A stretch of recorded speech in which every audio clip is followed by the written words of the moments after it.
Hi YouTube, what's up? Thanks for joining me today. I'm Andy, I'm in West Wales, United Kingdom. It is 7:54 AM and this is my daily look at the astrology, the way the stars and planets are moving around the heavens. Not just astrology, a little tiny bit of astronomy as well, because it's scientific fact and it does help. Right. All my times, the UK times, that is GMT or UTC, because I'm speaking to you from West Wales, UK. It is, let me see, Tuesday the 23rd of January. You'd think I'd know that, wouldn't you? But I haven't been out of bed long. Great stuff. Tuesday the 23rd of January, second day of the moon in Aries. Moon entered Aries yesterday morning, crackingly early.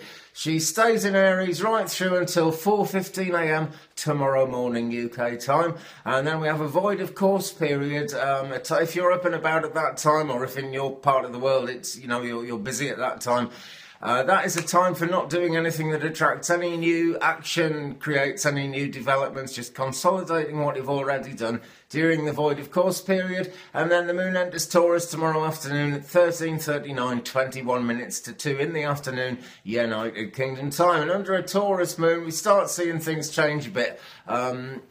Aries are very kind of diligent and they can be quite fault-finding sometimes, actually. And you don't have to be an Aries or a Taurus to experience this, by the way. This is the influence, the main lunar influence at the time that I'm talking about. But under Taurus, people still want to make things right, but they're less critical. But patience, perseverance, that kind of thing, being practical will then be on the increase. But that is tomorrow. Today we're in the last day of Aries, but she's going to be void before too long.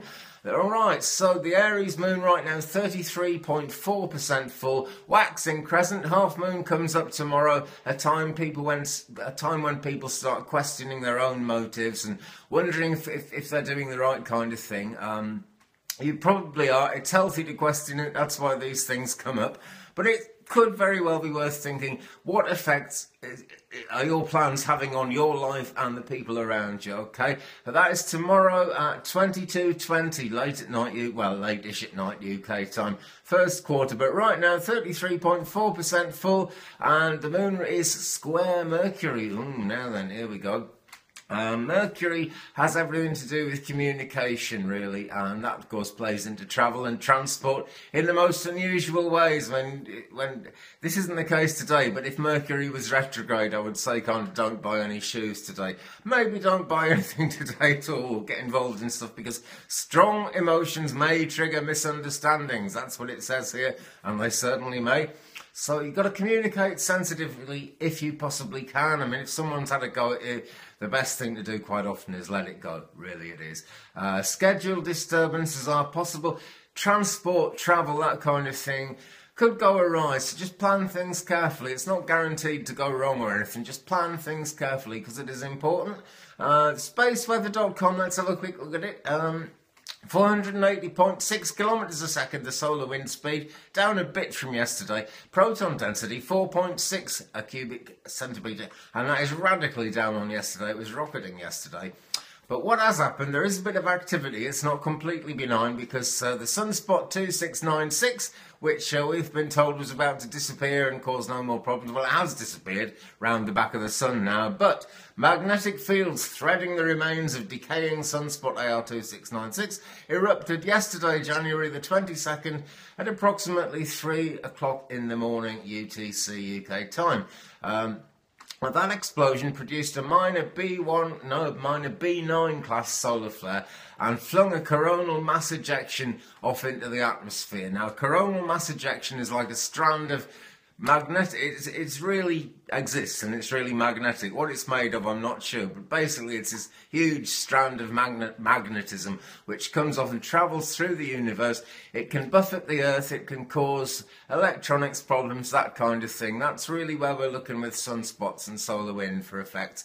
Let me see. It's unlikely to actually hit Earth immediately, but No, they're modelling its trajectory because they're not totally sure. So that really could be a thing today, tomorrow as well, possibly.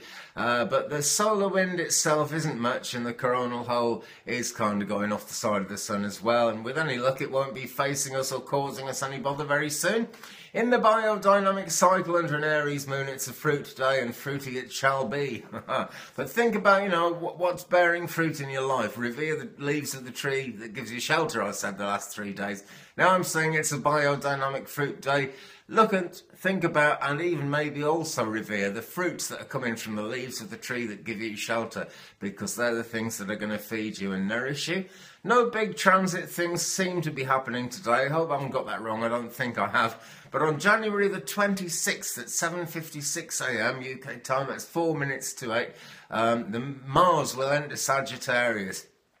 So you've got the sort of hostile, warlike thing of Mars coming into the horsey thing of Sagittarius, and the question is, does the Sagittarius energy sort of rear up and act like a crazy horse and be powerful, or does it do the usual Sagittarius thing and become reticent?